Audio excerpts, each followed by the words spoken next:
নমস্কার দর্শকবৃন্দ। প্রধান শিক্ষক শিক্ষিকা নিয়োগ লোকসভা ভোটের আগেই গেজেট বিজ্ঞপ্তি সরকারের সাম্প্রতিক প্রকাশিত এই প্রতিবেদনটি আমরা বিস্তারিত জেনে নেব।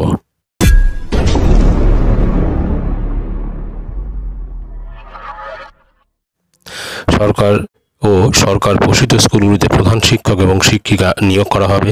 এর জন্য রাজ্য সরকার গেজেট নোটিফিকেশন জারি করতে চলেছে। লোকসভা ভোটের আগেই শুক্রবার এই নিয়ে বিকাশ ভবনে একটি উচ্চ পর্যায়ের বৈঠক হয়েছে। বিজ্ঞপ্তি জারি এখন শুধু সময়ের অপেক্ষা। বিকাশ ভবন সূত্রের খবর, সরকার এবং সরকার পোষিত স্কুল মিলিয়ে প্রধান শিক্ষক ও শিক্ষিকার মোট শূন্য পদ রয়েছে ৪,৫০০ মতো। প্রধান শিক্ষক এবং শিক্ষিকার নিয়োগের ক্ষেত্রে সংরক্ষণ চালু করা হচ্ছে স্কুল সার্ভিস কমিশনের তরফ থেকে। স্কুল সার্ভিস কমিশনের চেয়ারম্যান সিদ্ধার্থ মজুমদার বলেন, আমি শুনেছি কাজ প্রায় শেষের মুখে। সরকারের তরফ থেকে গেজেট বিজ্ঞপ্তি জারি করলেই আমরা দ্রুত প্রধান শিক্ষক শিক্ষিকা নিয়োগের পরীক্ষা গ্রহণের প্রক্রিয়া শুরু করব। 2017 সালে শেষ শিক্ষক এবং শিক্ষিকার নিয়োগের বিজ্ঞপ্তি হয়েছিল, আর নিয়োগ হয়েছিল 2019 সালে। কিন্তু সেই নিয়োগ নিয়ে ব্যাপক দুর্নীতি এবং স্বজন পোষণের অভিযোগ সামনে আসে। তারপর প্রায় দীর্ঘ 6 বছর অতিক্রান্ত হয়ে গিয়েছে। রাজ্যের প্রায় সমস্ত স্কুল প্রধান শিক্ষকবিহীন বলে জানাচ্ছে সংগঠনগুলি। Advance society for headmasters and হেডমিস্ট্রেসের সাধারণ সম্পাদক চন্দন মাইতি বলেন, সারা রাজ্যে প্রায় 50% বেশি বিদ্যালয়ে প্রধান শিক্ষক শিক্ষিকা নেই। দীর্ঘ অপেক্ষার পর অবশেষে নিয়োগের পথে হাঁটছে সরকার। তবে বোর্ডের অধীনে পরীক্ষা নয়, স্কুল সার্ভিস কমিশন যেন পরীক্ষা নেয়, আমাদের এটাই প্রধান দাবি ছিল। প্রধান শিক্ষক নিয়োগের পর যে সমস্ত শিক্ষক পদ ফাঁকা হয়ে যাবে সেগুলো দ্রুত নিয়োগ করতে হবে, তা না হলে শিক্ষার ভারসাম্য নষ্ট হবে। স্বচ্ছতা বজায় রাখতে এবং আইনি জটিলতা যাতে তৈরি না হয়, পরীক্ষার নিয়মে একাধিক পরিবর্তন আনতে চলেছে সরকার। সূত্রের খবর, এবছর প্রথম সংরক্ষণ চালু করা হচ্ছে প্রধান শিক্ষক এবং শিক্ষিকা নিয়োগের ক্ষেত্রে।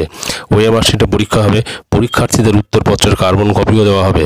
লিখিত পরীক্ষা এবং শিক্ষাগত যোগ্যতার ফলাফল মিলিয়ে ফল প্রকাশ করা হবে।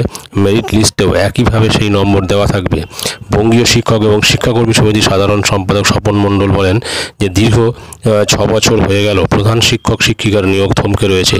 30 থেকে 40% স্কুলে প্রধান শিক্ষক নেই। 2022 সালে বিজ্ঞপ্তি দেওয়া হয়েছিল শীঘ্রই প্রধান শিক্ষক নিয়োগ করা হবে। তারপরে আরও 2 বছর অতিক্রান্ত হয়ে গেল। বিভিন্ন স্কুলের শিক্ষকদের বক্তব্য, নিয়োগ থমকে থাকায় বহু স্কুল অভিভাবকহীন হয়ে পড়েছে স্কুলগুলি। তবে প্রধান শিক্ষক শিক্ষিকার নিয়োগ হলে শিক্ষক নিয়োগের শূন্য আসন বৃদ্ধি পাবে এবং সেখানেও যোগ্য চাকরি প্রার্থীরা কাজের সুযোগ পাবেন বলে মনে করছেন একাধিক স্কুলের শিক্ষকেরা। যোধপুর পার্ক গার্লস হাই স্কুলের সহপ্রধান শিক্ষিকা অজন্তা চৌধুরী বলেন, বহু স্কুল রয়েছে যেখানে প্রধান শিক্ষক শিক্ষিকা নেই। তার ফলে স্কুল পরিচালনায় নানা জটিলতা তৈরি হচ্ছে। সরকার নিয়োগ করতে চলেছে, আমরা এই বিষয়টিকে স্বাগত জানাচ্ছি। নিয়মিত নিয়োগ প্রক্রিয়া চললে শিক্ষক আসন ফাঁকা হবে, সেখানেও যোগ্য চাকরি প্রার্থীরা নিয়োগ পাবেন। তো একটা বিষয় বোঝা গেল যে নতুন করে আবার 6 বছর বাদে প্রধান শিক্ষক বা শিক্ষিকার পদে নিয়োগ শুরু হতে চলেছে। তবে একটা বিষয় এখানে যেটা বলা হয়েছে যে শেষ যে প্রধান শিক্ষক নিয়োগের যে বিজ্ঞপ্তি হয়েছিল এবং নিয়োগ হয়েছিল 2019 সালে, সেখানে কিন্তু ব্যাপক দুর্নীতি এবং স্বজন পোষণের অভিযোগ সামনে আসে।